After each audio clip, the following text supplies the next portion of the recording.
Hello, and I'd like to welcome you to the first in a series of presentations on the DACS Leadership Framework.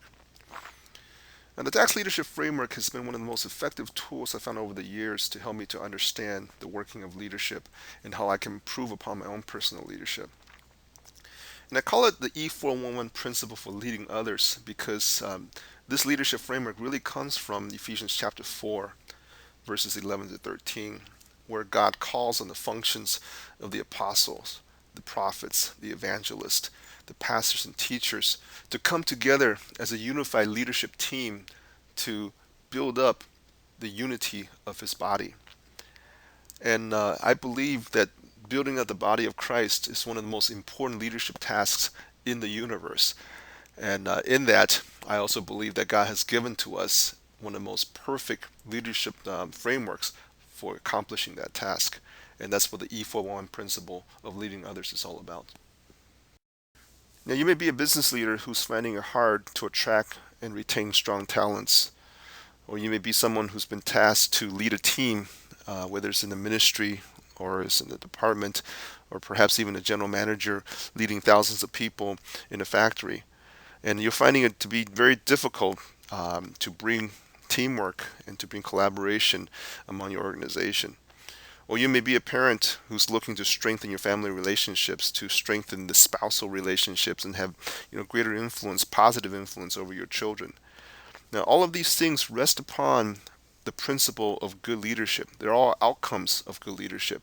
And my hope is that as we go through DACS and as we learn deeper about the power of this framework, that there'll be insights, there'll be fresh understanding that will come to you on how um, your leadership can be elevated in such a way that these benefits of good leadership will manifest.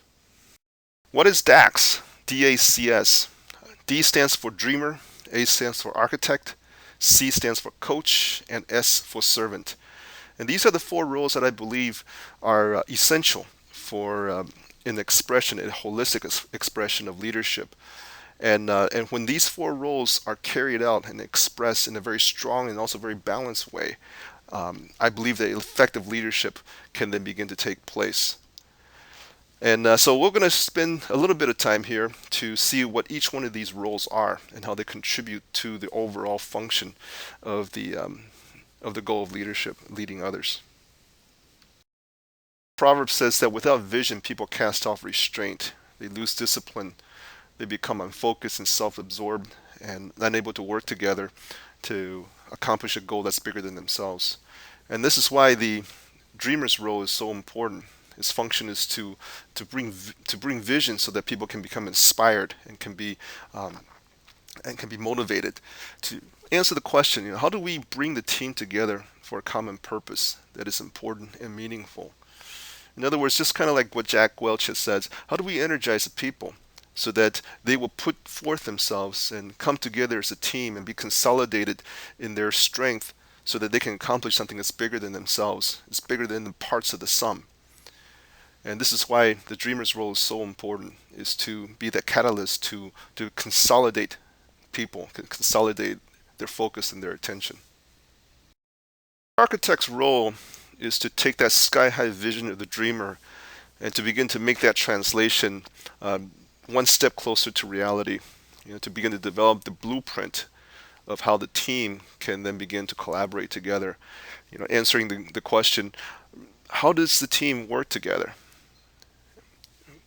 Oftentimes I've have experiences of where I share a vision, share something that's very, very exciting and very inspiring. And then afterwards, people come up to me and say, so how does this matter to me? What do I fit in? What do I do? How do I commit? What do I sign up? And when there isn't a blueprint to readily know how to communicate this to them, I often will just kind of stare blank into their eyes and not know what to say. And that's really where the limitation of leadership would stop for a dreamer, not knowing how to take people to that next step. And so the architect is to bring together that design, that plan of, where you fit into the structure of the entire organization and how do you communicate with the proper protocol and collaborate together and working truly as a team to fulfill, the picture of that vision. So the dreamer and the architect would come up with the great ideas, but you still would need the living, breathing human beings to, to carry these things out. And this is where the coach's role comes in. The coach's function is to equip for excellence, to equip the people who are in the organization, um, so that they can carry out the task to accomplish the vision. So their goal is to answer the question: how do we train and resource the team to deliver results?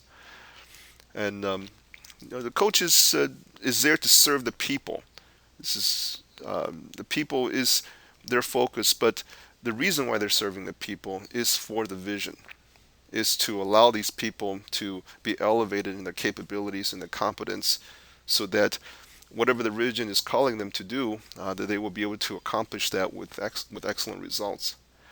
And and just to give you a pre-understanding of how the coach's role differs than the servant. The servant's role is also to engage the people, but the servant's role is to engage people for the sake of the people, while the coach's role is to engage the people for the sake of the vision. And these two different responsibilities will have different temperaments and different priorities. And so, let's look at what the servant's role is all about. Okay, and last but not least, we come to the servant who fulfills the very critical role of fulfilling people's needs so that they can continue to persevere in the pursuit of the vision. And their main goal is to answer the question: how do we help the team stay strong in times of hardship and confusion? And hardship and confusion are inevitable in every worthwhile endeavor, every endeavor where people are achieving something that's bigger than themselves. And so we will always have to anticipate the need to fulfill the needs of the people. Uh, because when hard time comes, when people are beginning to question whether they should continue to commit or they should give up, they're really looking at the leaders and beginning to assess, how sincere they are about this vision. Are they in this for themselves, or are they also looking out for us? And so when leaders, demonstrate that servanthood and the sincerity of caring for the people, that carries a lot of weight. It carries a lot of influence, and this is one of the reasons why servant leadership has always been such a hot topic. Um, but its most effective role, in the overall package of leadership, is to help people to persevere, to commit in times of hardship and confusion. And so we will see how this servant leadership component, plays out to balance out the rest of the leadership parts. We will see this in more clarity as we get into the other parts of this presentation. But hopefully, seeing these four things together, you will then begin to gain an appreciation for the different types of temperaments of people that are required to effectively carry out the function of a leadership team. It's not just about the servant leadership. It's not just about the visionary, but you also have the architect and the coach.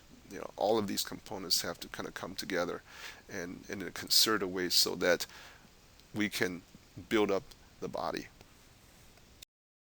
So you can probably pretty easily guess that as we begin to map this into the E-Form 1-1 framework, the Ephesians chapter 4:11 framework, um, the dreamer role really is a reflection of the apostle, the function of the apostle, and the architect, reflecting the prophetic role, the prophetic giftings. Coach with the evangelist, where the evangelist is taking the message out to the people, taking the ideas and beginning to transfer them, to equip them to the masses. So finally, we see the pastors and teachers being depicted by the servant, which is very, very fitting, as the pastors and teachers are primarily they're to meet the needs of the people. And moreover, in the Greek language, in Ephesians chapter 4, verse 11, the passage and teachers actually, if you look at the grammatical structure in the Greek, is pointing to one entity, is pointing to one function, and not so much two people. So, strictly speaking, if you look at the Greek and its grammatical structure, this should be called a fourfold ministry and not so much a fivefold ministry. But nevertheless, the DACS fits very nicely, as four entities into the apostle, prophet, evangelist, pastors, and teachers, and that it is very honest to the original Greek language. So, in summary, we can say that DACS is Scripture's perfect leadership formula. That if we are able to execute upon all four of these different roles and deliver them in a balanced way, we will see great outcomes in the way that we lead other people. And if there are any imbalances that comes in our leadership team or as an individual, then we will see dysfunctions in the way that the team is being led. And later on in the presentations, we will look at some examples of how those imbalances can manifest the various types of dysfunctions in a team, and thereby helping us to diagnose where we've gone wrong with DAX and how to remedy the shortcomings. So, in this one picture, this one simple framework, what God has shown us is that it lays out probably the most powerful framework of leadership. And the reason why I say this most powerful framework of leadership is because this is a formula that God has given to us that is capable of leading us to attain to the fullness of Christ, as Ephesians chapter 4, verse 13 has dictated to us. So now that we have sort of whet your appetite on the whole topic of DAX, we would like to kind of let you in on how we have structured the rest of this presentation and how we plan on presenting this in such a way that hopefully will make good sense to you. So we will start this section by talking about what is DAX. And actually we have already talked about this first part on the features and functions. We just went over that. And so we already have a head start here. And then we'll look at some real life examples from business, from history, from biblical stories, and just to kind of make the concepts a little bit more tangible. And then we'll talk about what DAX can do. First, by looking at how this framework can help us to make sense of leadership. And what I mean by that is looking at all the volumes of good ideas on leadership that's out there. How do we bring all that together and consolidate it in a sensible manner so that we can learn from it and that we can digest it? And I believe DAX can help us to do that. And the second thing that we'll look at is how DAX can be a framework to help us to learn from other leaders, to help us to see exactly where they have been successful and where they have failed, and to be able to learn the mechanisms so that we can benefit from those experiences.